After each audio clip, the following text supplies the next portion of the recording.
You should just tell your dungeon master to write your backstory for you, because apparently he doesn't like any of your ideas and you're not good enough.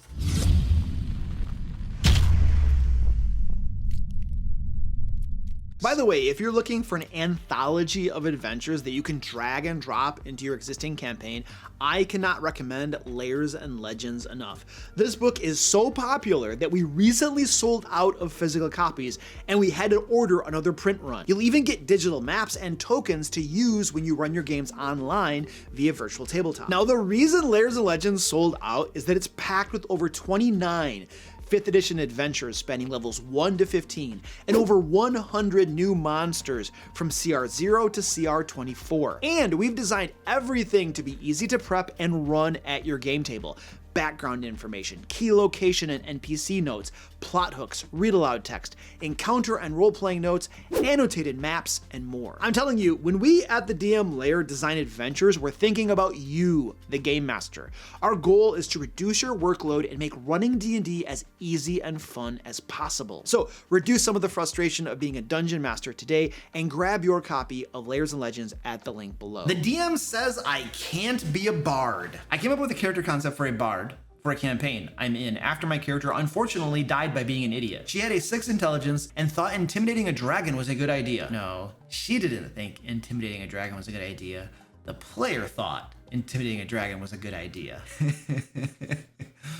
Even a 6 intelligence person in the world is not brain dead, and they probably have enough common sense not to do dumb stuff with dragons. Just throwing that out there. The idea was that I was a former con artist who was cursed to always tell the truth as best I knew it. So then I became a theater critic and have been praised the world over for my brutal honesty and blunt reviews. DM said no because he didn't like the idea. Now see, that's a stupid reason to say no to a person's character. That's a really stupid reason. It's like, oh yeah, I don't like your idea. That's a bad idea. You can't do it. That's stupid, man. You know how many dumb ideas people have come up with over like the ages for their D&D backstories, or how many game masters have come up with dumb ideas? Like, people come up with dumb ideas all the time.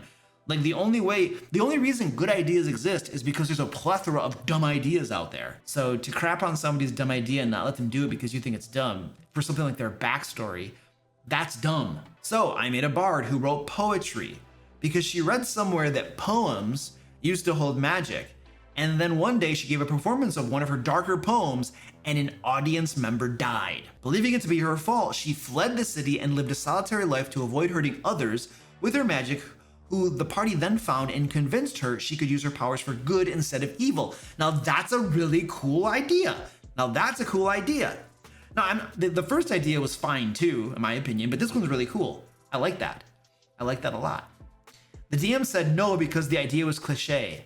How is it cliche? So like, you can only have like purely original ideas? There's nothing new under the sun. It sounds like this dungeon master just has like standards that are like impossible to meet. You should just tell your dungeon master to write your backstory for you, because apparently he doesn't like any of your ideas and you're not good enough. Maybe your dungeon master is just a moron. So I made a bard sorcerer who stole a young girl's voice in return for her heart's desire. The catch: when she died, her soul belonged to me to use as an eternal slave. Yeah, I basically made Ursula. The DM said no because it was too OP. How is it too OP? It doesn't give you any in-game advantages.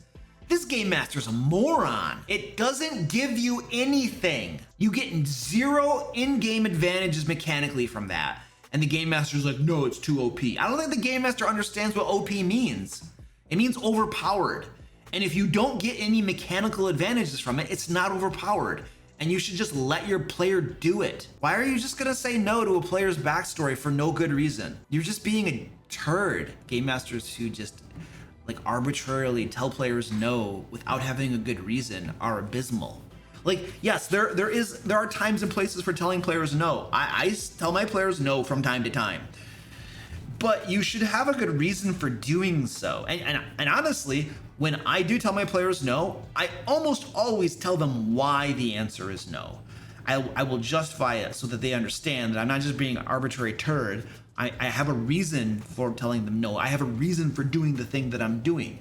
That is like the the humane, rational thing to do. So I outright asked him if I could play a bard at all, and he said no, bards are stupid. Pick another class. So your game master's an idiot. Like, there's nothing wrong with saying you can't play this class, but you should tell the players that at the very beginning of the game when it's time to make their characters. You don't have them go through the exercise of creating backstories and potentially creating their character sheets as well, only to shoot down concept after concept after concept, and then later reveal that, oh, you know what, the problem is actually that I don't like bards, and so you should just pick a different bard. That's dumb.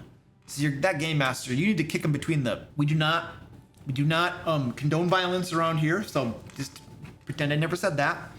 But yeah, he's an idiot. He's just walk away from that game. Please tell me that you walked away from this game. You did not stay in this game with a different character, did you? Because see, sometimes people have problems with game masters and other players, and it's like they enjoy pain and they stay in the group. You know, like you got to be willing to just walk away from a group unless you just want to suffer. So I'm hoping this person says they leave the group.